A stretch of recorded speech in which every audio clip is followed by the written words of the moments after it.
ನಮಸ್ಕಾರ ಗೆಳೆಯರೆ, ಎಲ್ಲಾಗಿದ್ದೀರಾ? Welcome to day the dreams Kannada. Bombay red light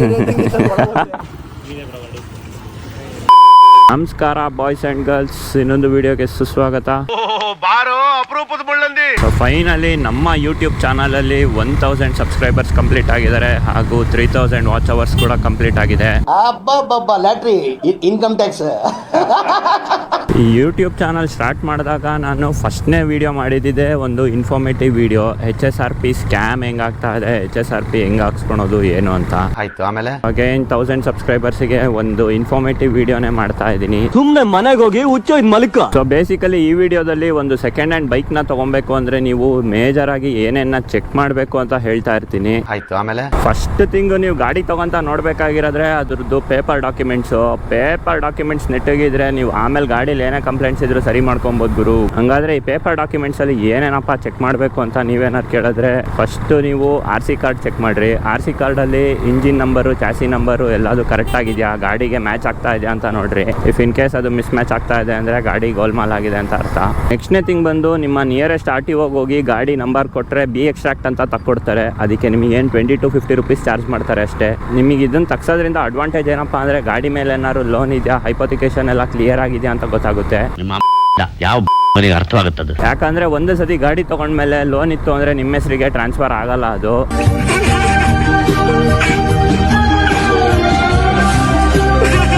ಇದಿಷ್ಟು ಬಂದು ಗಾಡಿದು ಪೇಪರ್ ಡಾಕ್ಯುಮೆಂಟ್ಸು. ಈ ಪೇಪರ್ ಡಾಕ್ಯುಮೆಂಟ್ಸ್ ಚೆಕ್ ಮಾಡ್ತಾ ಅರ್ಜೆಂಟ್ ಮಾಡಕ್ ಹೋಗ್ಬೇಡ್ರಿ. ಪ್ರತಿಯೊಂದು ಡಾಕ್ಯುಮೆಂಟ್ನು ದುಡ್ಡು ಕೊಡೋಕ್ಕೂ ಮುಂಚೆನೇ ಇಸ್ಕೊಂಡ್ಬಿಡ್ರಿ. ಈಗ ದುಡ್ಡು ಕೊಟ್ಟಿರ್ತೀನಿ ಆಮೇಲೆ ಡಾಕ್ಯುಮೆಂಟ್ ಇಸ್ಕೊಂತೀನಿ, ಆ ಥರ ತಪ್ಪುಗಳನ್ನೆಲ್ಲ ಮಾಡಕ್ ಹೋಗ್ಬೇಡ್ರಿ, ಭಾಳ ಅನುಭವಿಸ್ಬಿಡ್ತೀರಾ.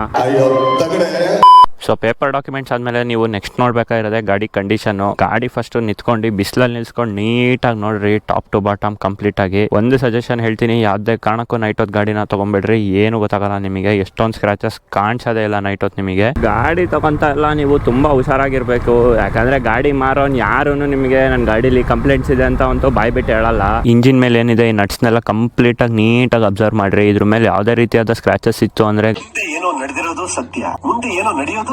ಆಯಿಲ್ ಏನಾದ್ರು ಫುಲ್ ಬ್ಲ್ಯಾಕ್ ಆಗಿದೆ ಅಂದ್ರೆ ಇಂಜಿನ್ ಆಯಿಲ್ ಚೇಂಜಿಂಗ್ ಬಂದಿದೆ ಅಂತ ಹೇಳ್ಬಿಟ್ಟು. ಆ ತರ ಬ್ಲ್ಯಾಕ್ ಆಗಿದ್ದಾಗ ಈ ಗಾಡಿ ಇಂಜಿನ್ ನ ಒಂದ್ಸತಿ ಸ್ಟಾರ್ಟ್ ಮಾಡಿ ನೋಡ್ರಿ, ಕೋಲ್ಡ್ ಕಂಡೀಷನ್ ಅಲ್ಲ ಅದನ್ನು. ಯಾಕಂದ್ರೆ ಇಂಜಿನ್ ಹೀಟ್ ಅಲ್ಲಿ ಇದ್ದಾಗ ನಿಮಗೆ ಯಾವುದೇ ರೀತಿಯಾದಂತ ಸೌಂಡ್ಗಳು, ಅಬ್ನಾರ್ಮಲ್ ಸೌಂಡ್ ಏನು ಕೇಳಿಸಲ್ಲ ನಿಮಗೆ. ನೋಡ್ರಿ, ಸೆಲ್ಫ್ ಸ್ಟಾರ್ಟ್ ಮಾಡಿದಾಗ ಈ ತರ ಸಿಂಗಲ್ ಸೆಲ್ಫಿಗೆ ಸ್ಟಾರ್ಟ್ ಆಗಬೇಕು ಗಾಡಿ.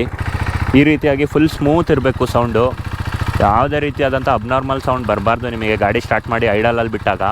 ಕಂಪ್ಲೀಟಾಗಿ ಈ ಥರ ಸ್ಮೂತ್ ಆಗಿದೆ ಅಂದರೆ ಗಾಡೀಲಿ ಏನೋ ಪ್ರಾಬ್ಲಮ್ ಇಲ್ಲ ಅಂತ ಲೆಕ್ಕ. ಒಂದ್ಸತಿ ಡ್ರೈವ್ ಮಾಡಿ ನೋಡಿರಿ, ಗಾಡಿ ಯಾವುದೇ ರೀತಿಯಾದಂಥ ವೈಟ್ ಸ್ಮೋಕ್ ಬರಬಾರ್ದು. ವೈಟ್ ಸ್ಮೋಕ್ ಬರ್ತಾ ಇದೆ ಅಂದರೆ ಗಾಡಿ ಇಂಜಿನ್ ಆಯಿಲ್ ಕುಡಿತಾ ಇದೆ ಅಂತ ಲೆಕ್ಕ. ಇನ್ನು ಈ ಥರ ಹೈಯರ್ CC ಗಾಡಿನ ಏನಾದ್ರು ತೊಗೊತಾ ಇದ್ದೀರಾ ಅಂದರೆ ಇದರಲ್ಲೆಲ್ಲ ನೋಡಿ ರೈಡ್ ಬೈ ವೈರ್ ಟೆಕ್ನಾಲಜಿ ಇರುತ್ತೆ. ರೈಡ್ ಬೈ ವೈರ್ ಅಂದರೆ ಇದರಲ್ಲಿ ಯಾವುದೇ ರೀತಿಯಾದಂಥ ವೈರ್ಸ್ ಇರಲ್ಲ ನಿಮಗೆ ಥ್ರಾಟಲ್ ರೆಸ್ಪಾನ್ಸಿಗೆ. ಇದು ಕಂಪ್ಲೀಟ್ಲಿ ಸೆನ್ಸರ್ ಥ್ರೂ ವರ್ಕ್ ಆಗೋದು. ಗಾಡಿನ ರೆವ್ ಮಾಡಿ ಚೆಕ್ ಮಾಡಿರಿ, ಕರೆಕ್ಟಾಗಿ ರೆಸ್ಪಾಂಡ್ ಆಗ್ತಾ ಇದೆಯಾ ಅಂತ ನೋಡ್ರಿ. ಇದರಲ್ಲಿ ಯಾವುದೇ ರೀತಿ ಅಂತ ಲ್ಯಾಗ್ ಇರಬಾರ್ದು. ಲ್ಯಾಗ್ ಇದೆ ಅಂದ್ರೆ ಇದರಲ್ಲಿ ಕೆಲಸ ಇದೆ ಅಂತ ಲೆಕ್ಕ. ಆಯ್ತು, ಆಮೇಲೆ 300 400 CC ಗಾಡಿಗಳನ್ನ ತಗೊಂತಾ ಇದ್ದೀರಾ ಅಂದ್ರೆ ನೀವು ಟೈರ್ ಮೇಲೆ ಪ್ರೈಸ್ ನೆಗೋಸಿಯೇಷನ್ ಖಂಡಿತ ಮಾಡಬೇಕಾಗುತ್ತೆ. ಯಾಕಂದ್ರೆ ಈ ಪರ್ಟಿಕ್ಯುಲರ್ ಗಾಡಿದು ಟೈರ್ಸ್ ಈಗ ಏನಿದೆ ಮಿಚಲಿನ್ ಬಂದು ಇದು ನಿಮಗೆ ಆಲ್ಮೋಸ್ಟ್ 15,000 ರಿಂದ 16,000 ತನಕ ಆಗುತ್ತೆ. ಇನ್ನ ನೀವು ಲಿಕ್ವಿಡ್ ಕೂಲ್ಡ್ ಇಂಜಿನ್ ಇರೋಂತ ಗಾಡಿನ ತಗೊಂತಾ ಇದ್ದೀರಾ ಅಂದ್ರೆ ಈ ಫಿನ್ಸ್ ನ ಕರೆಕ್ಟ್ ಆಗಿ ಅಬ್ಸರ್ವ್ ಮಾಡ್ಲೇಬೇಕಾಗುತ್ತೆ. ರೇಡಿಯೇಟರ್ ಫಿನ್ಸು ಇದೇನಾದ್ರು ತುಂಬಾ ಬೆಂಡ್ ಆಗಿತ್ತು ಅಂದ್ರೆ ಇದನ್ನ ನೀವು ಚೇಂಜ್ ಮಾಡ್ಬೇಕಾಗುತ್ತೆ. ಇನ್ನ ನೆಕ್ಸ್ಟ್ ಥಿಂಗ್ ಬಂದು ಸಸ್ಪೆನ್ಷನ್ ನ ಗಾಡಿ ಕಂಪ್ಲೀಟ್ ಆಗಿ ಈ ತರ ಎತ್ತಿ ನೋಡ್ಬೇಕಾಗತ್ತೆ ನೀವು.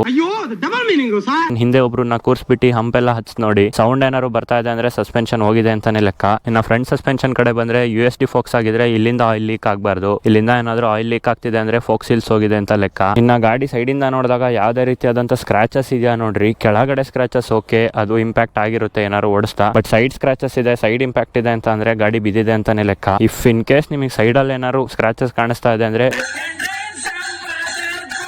ಫಸ್ಟ್ ಗಾಡಿನ ಕ್ಲೀನಾಗಿ ಓಡಿಸಿ ಗಾಡಿ ಸ್ಟ್ರೈಟ್ ಆಗಿ ಹೋಗ್ತಾ ಇದೆ ಅಂತ ನೋಡ್ರಿ. ಗಾಡಿ ಒಂದು 20-30 ಸ್ಪೀಡಲ್ಲಿ ಕೈನ ಬಿಟ್ಟು ನೋಡಿ ಯಾವ್ದಾದ್ರು ಒಂದೇ ಸೈಡ್ ಎಳಿತಾ ಇದೆ ಅಂತ ಗಾಡಿ. ಇಫ್ ಇನ್ ಕೇಸ್ ಹೋಗ್ತಾ ಇದೆ ಆ ಥರ ಅಂದ್ರೆ ಒಂದು ಟೀ ಕಾನ್ಸೆಪ್ಟ್ ಹೋಗಿರುತ್ತೆ, ಇಲ್ಲಾಂದ್ರೆ ಸಸ್ಪೆನ್ಷನ್ ಬೆಂಡ್ ಆಗಿರೋ ಚಾನ್ಸಸ್ ಇರುತ್ತೆ. ಇನ್ನು ಈ ಥರ TFT ಇರೋಂಥ ಗಾಡಿ ತಗೊಂತಾ ಇದ್ದೀರಾ ಅಂದ್ರೆ ಸೆನ್ಸರ್ಸ್ ಎಲ್ಲ ವರ್ಕ್ ಆಗ್ತಿದ್ಯಾ ಚೆಕ್ ಮಾಡ್ಕೊಳ್ಳಿ. ಬಟನ್ಸ್ ಮತ್ತೆ TFT ಕರೆಕ್ಟಾಗಿ ಸಿಂಕ್ ಆಗಿ ವರ್ಕ್ ಆಗ್ತಿದ್ಯಾ ಚೆಕ್ ಮಾಡ್ಕೊಳ್ಳಿ. ಇನ್ನು minor scratches, brake lights, indicators ಇವನ್ನೆಲ್ಲ ಜನರಲ್ ಆಗಿ ಎಲ್ಲರೂ ಚೆಕ್ ಮಾಡೇ ಮಾಡ್ತೀರಾ. ಇನ್ನು ಈ ಕಡೆ ಬಂದ್ರೆ ನೀವು ಚೈನ್ ಸ್ಪ್ರಾಕೆಟ್ ನ ಚೆಕ್ ಮಾಡಬೇಕಾಗುತ್ತೆ. ಇಲ್ಲಿ ನಿಮಗೆ ಟೀತ್ ಕಾಣಿಸ್ತಾ ಇದೆ ಅನ್ಸುತ್ತೆ. ಈ ಟೀತ್ ಏನಿದೆ ಇದು ಈ ತರ ಶಾರ್ಪ್ ಆಗಿರ್ಬೇಕು. ಈ ತರ ಶಾರ್ಪ್ ಆಗಿದ್ರೆ ಪಾಕೆಟ್ ಕರೆಕ್ಟ್ ಆಗಿದೆ ಅಂತ. ಚೈನ್ ಅಲ್ಲಿ ಯಾವುದೇ ರೀತಿಯಾದಂತ ಮೂವ್ಮೆಂಟ್ಸ್ ಇರಬಾರ್ದು. ನೋಡ್ರಿ ಇಲ್ಲಿ ಮೂವ್ಮೆಂಟ್ಸ್ ಇಲ್ಲ. ಮೂವ್ಮೆಂಟ್ಸ್ ಬಂತು ಅಂದ್ರೆ ಚೈನ್ ಸ್ಪ್ರಾಕೆಟ್ ಹೋಗಿದೆ ಅಂತ ಲೆಕ್ಕ. ಇನ್ನು ನೆಕ್ಸ್ಟ್ ಥಿಂಗ್ ಬಂದು ಡಿಸ್ಪ್ಲೇಟ್ಸ್. ಈ ಗಾಡಿಲಿ ನಾನು ರೀಸೆಂಟ್ ಆಗಿ 2 ಹೊಸದ್ ಹಾಕ್ಸಿದೀನಿ. ನೋಡ್ರಿ ಹಿಂಗ್ ಒಂದ್ಸತಿ ಹಿಂಗ್ ಉಜ್ಜಿ ನೋಡ್ರಿ, ನಿಮಗೆ ಯಾವುದೇ ರೀತಿಯಾದಂತ ರಫ್ನೆಸ್ ಇರಬಾರ್ದು. ರಫ್ನೆಸ್ ಇದೆ ಅಂದ್ರೆ ಡಿಸ್ಪ್ಲೇಟ್ ಹೋಗಕ್ ಬಂದಿದೆ ಅಂತ ಲೆಕ್ಕ. ಈ KTM ಬಂದು ನಿಮಗೆ ಆಲ್ಮೋಸ್ಟ್ 2 ಡಿಸ್ಪ್ಲೇಟ್ ಚೇಂಜ್ ಮಾಡ್ಸಕ್ಕೆ ಒಂದು 6-7 ಸಾವಿರ ತನಕ ಖರ್ಚು ಬರುತ್ತೆ. ಬ್ರೇಕ್ ಪ್ಯಾಡ್ಸ್ ಕೂಡ ನೋಡಿ, ನೀವು 300-400 cc ಗಾಡಿ ತಗೊಂತಾ ಇದ್ರೆ ಅಂದ್ರೆ ಇದ್ರದ್ದೆಲ್ಲ ಬರೋದು ನಿಮಗೆ ಸಿಂಟರ್ ಬ್ರೇಕ್ ಪ್ಯಾಡ್ಸ್. ನಿಮಗೆ ಬ್ರೇಕ್ ಪ್ಯಾಡ್ಸ್ ಅರೌಂಡ್ ಒಂದು 2 to 2,500 ಫ್ರಂಟ್ ಇನ್ ಬರುತ್ತೆ. ರೇರ್ ಇನ್ ಬಂದು 1 to 1,500 ಬರುತ್ತೆ. ಇವೆಲ್ಲ ನೋಡಕ್ಕೆ ಸ್ಮಾಲ್ ಥಿಂಗ್ಸ್, ಬಟ್ ಎಕ್ಸ್ಪೆನ್ಸಸ್ ತುಂಬಾ ಬರುತ್ತೆ ಇದರಲ್ಲಿ. ನಮಗೆಲ್ಲ ಗೊತ್ತಾಗೋಯ್ತು. ಇನ್ನ ಒಂದು ಮೇಜರ್ ಥಿಂಗ್ ಏನಪ್ಪಾ ಅಂದ್ರೆ, ನೀವು ಗಾಡಿ ತಗೊಳಕ್ ಹೋದಾಗ ಗಾಡಿ ಓನರ್ ಕೈಯಲ್ಲೇ ಫಸ್ಟ್ ಒಂದು ರೌಂಡ್ ನ ಓಡ್ಸಕ್ ಕೊಟ್ಬಿಡಿ. ಅವರು ಗಾಡಿ ಹೆಂಗೆ ಹೊರಗೆ ತೆಗಿತಾರೆ, ಗಾಡಿನ ಹೆಂಗೆ ಹ್ಯಾಂಡಲ್ ಮಾಡ್ತಾರೆ ಅನ್ನೋದ್ರಲ್ಲೇ ಆಲ್ಮೋಸ್ಟ್ ನಿಮಗೆ ಗಾಡಿ ಹೆಂಗ್ ಮೇಂಟೈನ್ ಆಗಿದೆ ಅನ್ನೋದು ಗೊತ್ತಾಗ್ಬಿಡುತ್ತೆ. ಇದು ನಿಮಗೆ ಸಿಲ್ಲಿ ಅಂತ ಅನ್ಸ್ಬೋದು, ಬಟ್ ಇದು ನಿಜವಾಗ್ಲೂ ಫ್ಯಾಕ್ಟೇ. ತಗೊಬಿಡು ಅಣ್ಣ,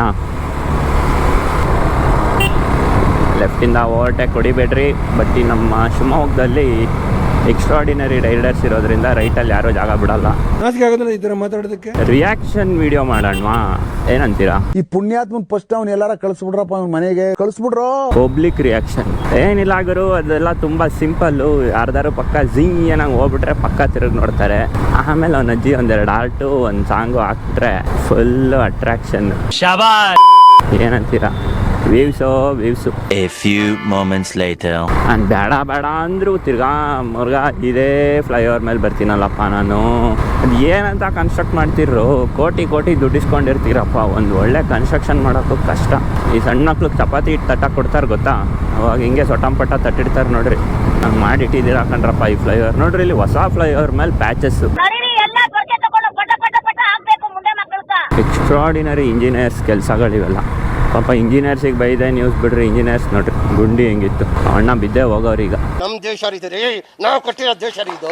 ಗಾಡಿ ಆಗ್ಲಿ, ಮನುಷ್ಯ ಆಗ್ಲಿ, ಸರ್ಕಾರ ಆಗ್ಲಿ, ಎಲ್ಲದು ಅಷ್ಟೇ. ಹೊರಗಡೆಯಿಂದ ನೋಡಕ್ ಚೆನ್ನಾಗಿದ್ರೆ ಸಾಲಲ್ಲ, ಒಳಗಡೆಯಿಂದಾನು ಚೆನ್ನಾಗಿರ್ಬೇಕು. ಯಾವ್ದೋ ಜಾತ್ರೆಲಿ ಇಲ್ಲಿ ಪಾಷಾಣ ಮಾರೋಂತರ ಇದಾನೆ, ಕೋಟಿ ಗಟ್ಲೆ ಮಾತಾಡ್ತಾನೆ. ಹೊಸ ಗಾಡಿ ತಗೊಂಡಂತೆ ಫುಲ್ ಅವಳಿ. ಮುಗೀತಾ ಕಾಲೇಜು? ಎಷ್ಟೊತ್ತಿಗೆ? ಆರಾಮಲ್ಲ ನಿಮ್ದೇ ಜೀವನ ಅತ್ಲೆಗೆ? ಏನ್ ಫುಲ್ಲು ಮಿಂಚ್ತಾ ಇದೆಯಾ? ಇದೇನಾ ಗಾಡಿ? ಆಲ್ರೆಡಿ ಆನಲ್ಲೇ ಇದೆ ಅದು. ಏನ್ ಹಂಗ್ ನೋಡ್ತಾ ಇದೆಯಾ? ಶಾಕ್ ಆಯ್ತಾ? ಆಗಿರ್ಲೇಬೇಕು. ಕೀ ಎಲ್ಲ ಐತಾ? BS3 ಏನು